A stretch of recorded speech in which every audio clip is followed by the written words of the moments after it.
Dalam satu peperangan Rasulullah Shallallahu Alaihi Wasallam kemudian ketika lagi kelelahan dan keletihan, ketika beliau sedang berada dalam kelelahan dan keletihan, tiba-tiba ada seseorang yang sangat terkenal dengan kebengiasannya.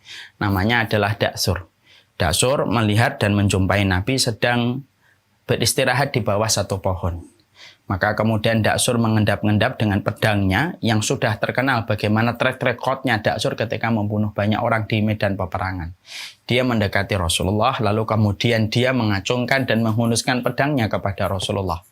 Lalu dia berkata, siapa yang akan menghalangi kamu dari pedangku ini, wahai Muhammad?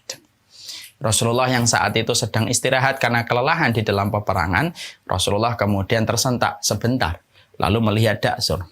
Lalu kemudian segenap langsung Daksur, ketika Rasulullah melihat Daksur sudah menghunuskan pedangnya dan siap untuk mengebaskan pedang itu kepada beliau, maka pertanyaan itu dijawab oleh Rasulullah dengan tenang, tetapi penuh dengan keimanan.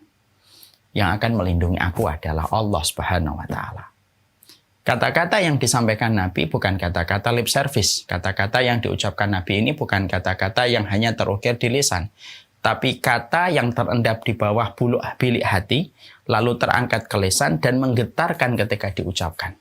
Daksur ketika mendengar kalimat Allah yang diucapkan oleh Nabi Muhammad, kalimat yang dia ingkari dan dia berbuat syirik kepada Allah yang diucapkan Rasulullah itu, maka tergetar itu kemudian tangannya Daksur dan kemudian jatuhlah pedangnya Daksur.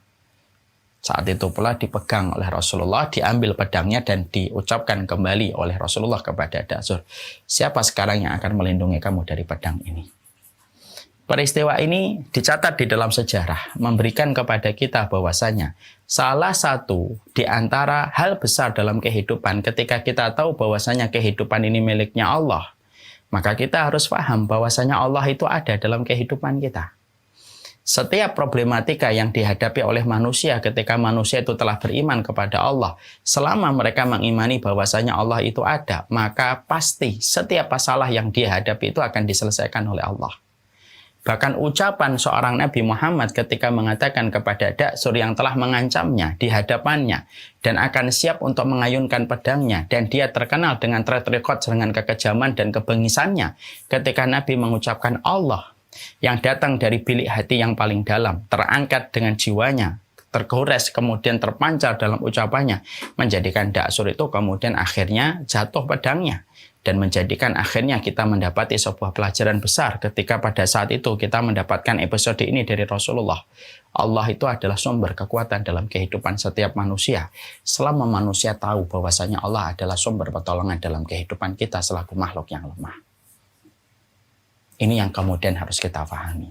Dan ini tidak boleh menjadi bahasa normatif, tapi ini harus menjadi bahasa yang terasah kuat di dalam hati, tertancap kuat di dalam jiwa, dan menggetarkan ketika diucapkan.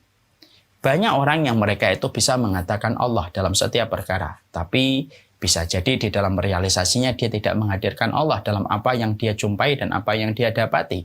Ucapan Allah hanya sekedar lip sync. Bukankah orang munafik juga meyakini ada Allah? Bahkan mereka bersumpah atas nama Allah, ittakhadhu aymanahum junnatan fasaddu an sabilillah. Mereka menjadikan sumpah itu tameng untuk menyesatkan orang dari jalan Allah, padahal mereka bersumpahnya atas nama Allah. Dan ini merupakan pembeda. Sesungguhnya Allah ketika Allah itu hadir dalam kehidupan kita, bukan diucapkan hanya sekedar di lisan sepanjang lidah, tapi itu harus datang dari bilik hati yang paling dalam, sebagaimana itulah ucapan yang diucapkan oleh Nabi di hadapan Daksur. Dan peristiwa itu menjadikan Daksur masuk Islam ketika yakin bahwasanya yang dihadapi adalah seorang Nabi dan Rasul, hanya karena Rasulullah mengatakan kalimat satu kata, Allah. Tapi kalimat itu menjatuhkan pedangnya Daksur yang selama track recordnya pedang tidak pernah jatuh di tangannya Daksur. Dan akhirnya Daksur kemudian memeluk iman dan kemudian berislam.